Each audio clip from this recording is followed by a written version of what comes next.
हनुमान चालीसा का चमत्कार। जय सिया राम दोस्तों। एक समय की बात है, हिमालय की तलहटी में बसे बिराजपुर नाम एक गांव में एक अनाथ लड़की दिव्या रहती थी। दिव्या एक साधारण लड़की थी, लेकिन अत्यधिक धर्मनिष्ठ और निस्वार्थ लड़की थी। उसकी दुनिया बस एक छोटी सी झोपड़ी और गांव के एक मंदिर में भगवान हनुमान जी की पूजा तक ही सीमित थी। वह हर दिन सूरज उगने से पहले ही उठती, मंदिर की साफ सफाई करती और अपने ईश्वर को फूल चढ़ाकर उनकी आराधना करती थी। लेकिन यह गांव सुंदर और शांतिपूर्ण दिखने के बावजूद एक गहरे श्राप से ग्रस्त था।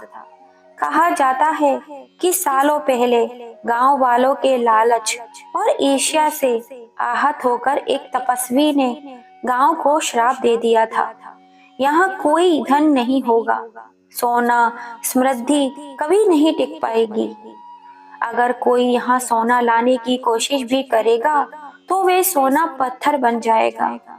गांव में कई सालों से लड़कियों की शादी नहीं हो पा रही थी, क्योंकि दहेज में सोने की मांग करने वाले लोग जैसे ही ये सुनते रिश्ता तोड़ दिया करते थे। दिव्या ने भी कई बार पंडित जी और गांव वालों को ये कहते हुए सुना था कि श्राप के कारण उनकी बेटियां कुंवारी बैठी हैं।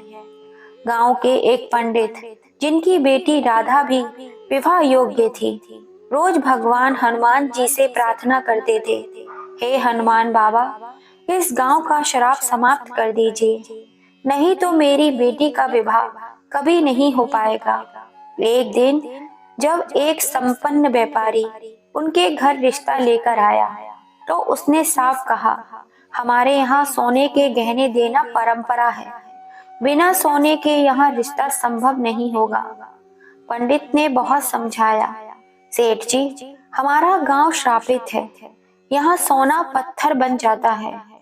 सेठ जी नाराज हो गए, आप हमें बेवकूफ समझते हैं, ये कैसी कहानी बना रहे हैं, हमें इस घर में रिश्ता नहीं चाहिए।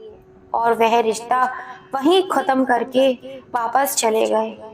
यह सुनकर पंडित जी मंदिर में जाकर रोने लगे, हे महादेव, हे हनुमान बाबा, क्या गरीबी और श्राप के कारण मेरी बेटी कुंवारी ही रह जाएगी? क्या आपकी भक्ति में कोई कमी रह गई है? अगर 1 महीने में कोई समाधान नहीं हुआ तो मैं अपनी जान दे दूंगा। उस रात भगवान विष्णु और हनुमान जी ने पंडित जी के सपने में दर्शन दिए। विष्णु जी ने कहा, इस गांव का श्राप एक लड़की के कारण समाप्त हो सकता है। वह लड़की कोई साधारण इंसान नहीं, बल्कि दिव्य रूप है। तुम्हारे गांव की अनाथ दिव्या ही तुम्हारी आशा है। गांव वालों को उसकी सेवा करनी होगी और उसके माध्यम से मैं सोने की बारिश करूंगा। लेकिन याद रखना, अगर किसी ने भी लालच किया तो यह अवसर हमेशा के लिए खो जाएगा। पंडित जी ने अगले दिन गांव वालों को यह बात बताई। सब हैरान थे, दिव्या, वह तो एक अनाथ है, भगवान ने उसे कैसे चुना होगा? लेकिन कुछ बड़े बुजुर्ग बोले, अगर भगवान ने कहा है तो हमें दिव्या पर विश्वास करना होगा, हमें उसकी सेवा करनी चाहिए। अचानक दिव्या के दिन बदल गए। जो लोग उसे अनदेखा करते थे वे सब उसकी सेवा में लग गए। कोई उसे बढ़िया भोजन ला कर देता तो कोई उसे नए कपड़े। दिव्या ने सोचा, यह सब अचानक क्यों हो रहा है? क्या यह भगवान का कोई संकेत है? पंडित जी ने उसे पूरी बात बताई। दिव्या ने विनम्रता से कहा, अगर मेरी वजह से गांव का श्राप मिट सकता है तो मैं अपना हर संभव प्रयास करूंगी। कुछ दिनों की सेवा के बाद दिव्या ने भगवान से प्रार्थना की, हे प्रभु, मेरे गांव का श्राप समाप्त कर दीजिए और सोने की वर्षा कीजिए। अचानक पूरे गांव में सोने की बारिश होने लगी। हर तरफ सोना ही सोना था। गांव वाले खुशी से झूम उठे। पंडित जी ने कहा, सभी लोग इस सोने को बराबर बांट लें। लेकिन गांव का एक लालची व्यक्ति रघु संतुष्ट नहीं था। उसने सोचा, इतने से मेरा क्या होगा, मुझे और सोना चाहिए। उसी रात उसने दिव्या को अगवा कर लिया और कहा, तुम्हें मेरे लिए और सोने की बारिश करवानी होगी, वरना तुम्हारी जान खतरे में है। डरी हुई दिव्या ने भगवान से प्रार्थना की, लेकिन इस बार बारिश सोने की नहीं, पत्थरों की हुई। रघु के खेत बंजर हो गए और वह खुद पत्थरों के नीचे दबकर घायल हो गया।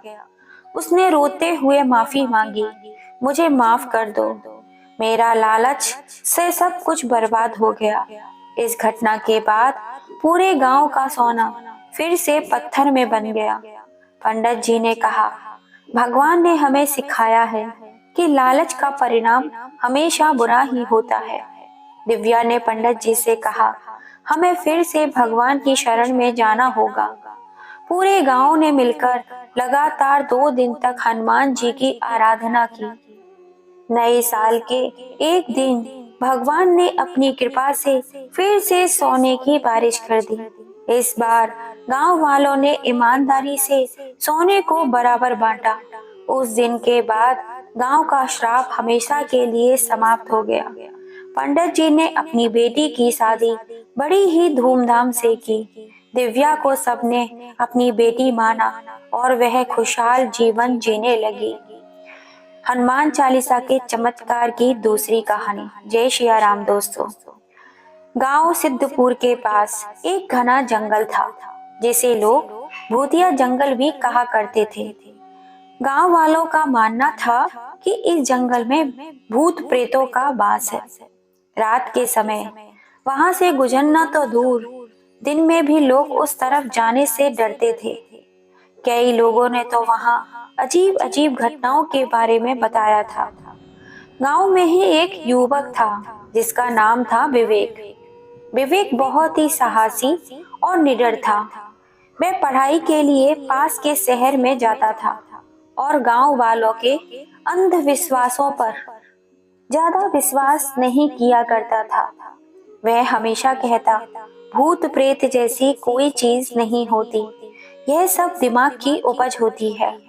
एक दिन विवेक के दोस्तों ने उसे चुनौती दी, अगर तुम इतने निडर हो तो आज रात उस भूतिया जंगल में जाकर दिखाओ। विवेक ने हंसते हुए कहा, मैं किसी भी चुनौती से पीछे नहीं हटता। मैं आज रात जंगल में जाकर पूरी रात वहीं बिताऊंगा। गांव वाले उसे रोकने की पूरी कोशिश करते रहे, लेकिन विवेक ने किसी की एक नहीं सुनी। उसने अपनी एक लालटेन और हनुमान चालीसा की किताब अपने हाथ में रख ली। किताब उसके दादाजी ने उसे दी थी और कहा था, बेटा, कभी भी डर लगे तो हनुमान चालीसा का पाठ करना, यह हर बुराई से तुम्हारी रक्षा करेगी। रात का समय हो चुका था। विवेक अपनी लालटेन लेकर जंगल की ओर चल पड़ा। जंगल में घना अंधेरा था और चारों तरफ अजीब अजीब खामोशी छाई हुई थी। केवल झींगरों की आवाज सुनाई दे रही थी। जैसे जैसे विवेक अंदर जाता गया, उसे एक अजीब ठंडक महसूस होने लगी। कुछ देर बाद उसने जंगल के बीचों बीच एक पुराना टूटा फूटा मकान देखा। मकान बहुत ही डरावना लग रहा था, लेकिन विवेक ने हिम्मत करके उसके अंदर जाने का फैसला कर लिया। मकान के अंदर दाखिल होते ही दरवाजा अपने आप बंद हो गया। विवेक थोड़ा सा चौंका, लेकिन उसने इसे हवा का असर समझकर नजरअंदाज कर दिया। उसने मकान के एक कोने में जाकर अपनी लालटेन रख दी और चारों तरफ देखने लगा। तभी उसे अचानक ऐसा लगा जैसे कोई उसके पीछे खड़ा हुआ है। उसने पलट कर देखा, लेकिन वहां पर कोई नहीं था। कुछ देर बाद मकान की दीवारों से अजीब अजीब आवाजें आने लगी। विवेक का दिल अब थोड़ा थोड़ा घबराने लगा था, लेकिन उसने खुद को संभालते हुए कहा, ये सब मेरा वहम है और कुछ भी नहीं। भूत प्रेत जैसी कोई चीज नहीं होती है।